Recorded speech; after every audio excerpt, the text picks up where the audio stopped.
Halo, Assalamualaikum warahmatullahi wabarakatuh. Perkenalkan, nama saya Kamelia Puspita, NIM 10, Prodi Agroteknologi, Fakultas Pertanian Universitas Trunojoyo Madura. Di sini saya akan menjelaskan mengenai jawaban ujian tengah semester saya, yaitu mata kuliah Manajemen Sumber Daya Manusia. Yang pertama, jelaskan pengaruh dan dari karakter, kompetensi, dan kepemimpinan terhadap manajemen sumber daya manusia. Dalam upaya meningkatkan kualitas SDM, salah satu unsur terpenting yang menunjang adalah pembangunan karakter pada SDM. Dengan SDM yang berkarakter, maka unsur-unsur lain yang menjadi prasyarat bagi terbentuknya SDM yang berkualitas dan memadai baik secara teknis maupun non-teknis. Pengaruh kompetensi sumber daya manusia pada kinerja dapat dilihat dari tingkat kompetensinya yang mempunyai implikasi praktis dalam perencanaan sumber daya manusia.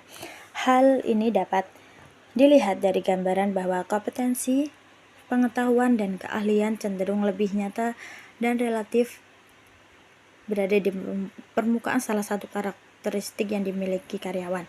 Yang kedua, yaitu jelaskan dan berikan contoh penerapan dari metode yang digunakan dari perencanaan, analisis, dan desain jabatan dalam sumber daya manusia. Metode yang sering digunakan dalam perencanaan ada dua, yaitu trend analisis dan rasio analisis.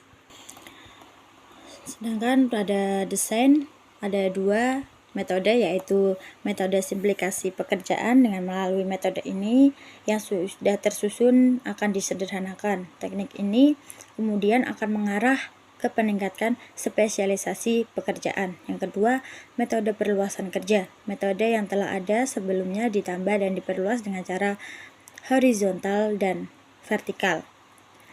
Sedangkan pada analisis jabatan, penerapannya yaitu tidak hanya digunakan oleh perusahaan-perusahaan besar, karena pada dasarnya analisis jabatan dibutuhkan pada setiap organisasi dalam menunjang organisasinya. Metode analisis jabatan ada tiga, yaitu metode observasi, yaitu metode yang mengamati seorang karyawan dan mencatat semua tugas yang dilakukannya maupun yang tidak dilakukannya.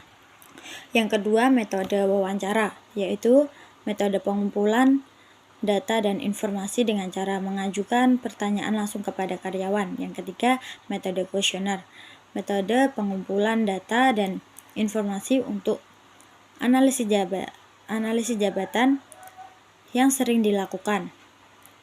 Yang ketiga, jelaskan tujuan rekrutmen, sumber internal dan eksternal, dan kelebihan dan kekurangan dari rekrutmen. Tujuan dari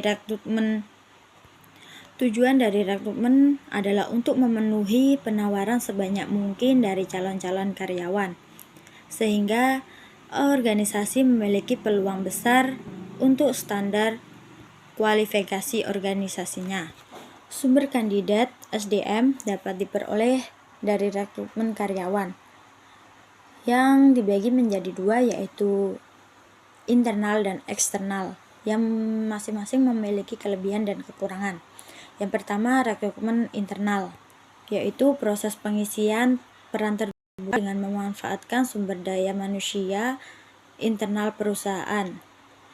Rekrutmen ini dilakukan dengan tiga cara, yaitu promosi atau naik jabatan, yang kedua rotasi atau perputaran jabatan, yang ketiga demosi atau turun jabatan.